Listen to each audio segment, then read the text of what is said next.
Hey everyone, welcome to this explainer. Okay, let's jump straight into this, because the stakes have absolutely never been higher for airline executives and airport operations directors. We're sitting here in 2026, and the aviation industry is staring down a massive financial crossroads. I mean, we've all seen the news about these humanoid robots hitting the tarmac, looking like something straight out of a sci-fi movie. But if you're the one actually managing a major airport's budget, you don't care about the hype, right? You care about the return on investment. So today we're going to dig into the actual financial reality of deploying these robots. Are they really worth the ROI? To really get why this is so incredibly urgent, you got to keep one massive number in your head: 68%. Right now, if you peek at an airport's operating budget, labor costs are just devouring up to 68% of it. That is a gigantic chunk of change going purely toward keeping human hands on the bags, the gates, and the tarmac. That makes for an incredibly top-heavy balance sheet, leaving just 32% for literally everything else. And here is the part that's keeping executives up at night. The labor pool is shrinking. Just in January 2026 alone, the U.S. airline industry bled over 15,000 jobs. And this isn't because automation is stealing jobs. This is structural workforce shrinkage. The industry simply cannot hire enough people to fill the gaps, which just drives up the costs for the workers who actually remain. So here's our roadmap for today's explainer. We're going to cover the labor crisis, the active gel Haneda trial, the true costs and shift math, the global market context, and finally, where this $15.8 billion future is headed. All right, part one, the airport labor crisis. So how did robotic ground crews go from a wacky sci-fi luxury to a total financial must-have? Well, it comes down to a super compressed timeline. Back in 2018, we just had those basic autonomous floor sweepers at places like Changi Airport.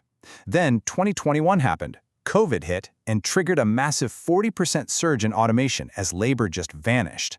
Fast forward to 2024, the very first commercial humanoids hit the market. And now, 2026, we literally have highly dexterous humanoid baggage handlers actively out on the tarmac. This tech grew up fast. It's no longer just lab theory, it's totally ready for the real world. Which brings us to our first real financial shocker. A Unitree G1 humanoid robot costs just $13,500 outright. To put that in perspective, that's cheaper than a decent used Honda Civic. Meanwhile, the mean salary for a single human baggage handler in the New York City metro area is over $47,600 a year. And remember, that human cost is an annual recurring expense. The upfront cost of this robot is barely a fraction of just 1 year's salary for a human worker. Moving on to part two, the JAL Haneda trial. So who's actually testing this out in the real world right now? Over at Haneda Airport, there's a live three-step hybrid workflow running from May 2026 all the way through 2028. Step 1, the Unitree G1 uses LiDAR and depth cameras to approach the cargo. Step 2, using 43 degrees of freedom, its force-controlled hands gently lift the baggage. And Step 3, a human ground crew supervisor just hangs back and monitors the whole thing on a tablet. It's pretty amazing to see highly technical specs turn into smooth collaborative teamwork right there on the ground. And why are they doing this? Well, Japan Airlines and GMO AI and Robotics hit the nail on the head with this joint statement. This trial aims to address severe labor shortages in ground operations. They aren't rolling these out just to look flashy. Japan has an aging population, booming tourism, and a workforce that isn't growing. Major airlines are adopting this tech purely out of necessity. It's a survival move to fix an immediate critical worker shortage. Okay, part three, real costs and true ROI. Now, we all know buying a robot isn't a one-and-done expense. You gotta look past that awesome sticker price and calculate the total cost of ownership. But even when you map it out over 5 years, the gap is just staggering. A human baggage handler will cost an airport roughly $238,100 in salary alone over 5 years. The Unitree G1, even when you factor in the setup, ongoing maintenance, and the electricity to charge it, its total cost of ownership caps out at $39,600. The robot's 5-year max cost is just a drop in the bucket compared to the human equivalent. So I know what you're probably thinking right now. It looks perfect on paper, but we have to ask the real operational question. Can one of these robots actually survive a full, grueling 8-hour ground crew shift without stopping? And the honest answer right now? No way. They basically need a nap. Let's break down the harsh reality of the shift math and the hidden battery problem. Currently, the continuous battery life for these models is only 2 to 3 hours. So to match a single human's 8-hour shift, an airport actually has to buy 3 to 4 robots. Now, operations teams are clever. They manage this by doing rotational charging during those 40 to 90-minute turnarounds between flights. But still, the math means you are buying multiple machines just to replace one person. So, does the ROI completely fall apart if you have to buy 3 robots just to cover one shift? Surprisingly, no. The math totally holds up. Even when you drop $40,500 to buy 3 Unitree G1 units to replace one human, the payback period is amazingly fast, 1.9 to 18 months.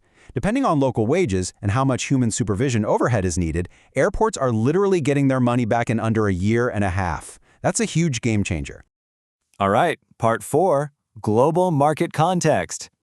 Now that we know the money makes sense, let's see who's actually building these things. You've got the Tesla Optimus targeting that $20,000 to $30,000 range. Then there's the Engine IT800 at $25,000. But the absolute runaway star for airports right now is the Unitree G1 at $13.5K. It's currently the only model actively deployed at commercial airports at any real scale. So where are these units actually landing? Looking at the global scorecard, Japan is miles ahead, basically pushed into it by severe labor shortages and backed by their government. Europe is taking a steady approach, with mid-sized robot-as-a-service rollouts. The Gulf region, places like Dubai and Abu Dhabi, they're in the formal evaluation phase right now. But the USA, they're moving a lot slower. The whole rollout is getting delayed by super complex negotiations with ground crew unions. So, despite having the high labor wages that make the ROI so juicy, the US is actually lagging behind. Finally, part 5, our future outlook for 2027 through 2030. If the math looks this solid in 2026, despite terrible batteries, just wait. Upcoming advancements are going to completely blow this wide open. By 2028, solid-state battery roadmaps show these robots hitting 6 to 8 hours of continuous work. That totally wipes out the need to buy 3 robots for one shift. Add in a projected 40% cost drop for the hardware by 2030, and industry analysts are seriously predicting the world's first fully robot-operated baggage terminal by 2029, probably in Tokyo or Dubai. Driven entirely by these compounding financial wins, the robotic baggage handling market is forecasted to just explode to $15.8 billion by 2034. This is not a fun little experimental technology anymore. This is a massive, multi-billion-dollar shift in how global aviation infrastructure actually operates. Which brings us to our final thought. The sticker price is falling, the battery issues are getting fixed, and the payback period is shrinking to literally months. With the ROI undeniably proven, are global airports and labor unions truly ready for this inevitable $15.8 billion robotic takeover of the tarmac? It is definitely something executives need to seriously ponder as they map out their budgets for the next decade. Thanks so much for joining me for this explainer, and keep your eyes on the runway, because the robots have officially arrived.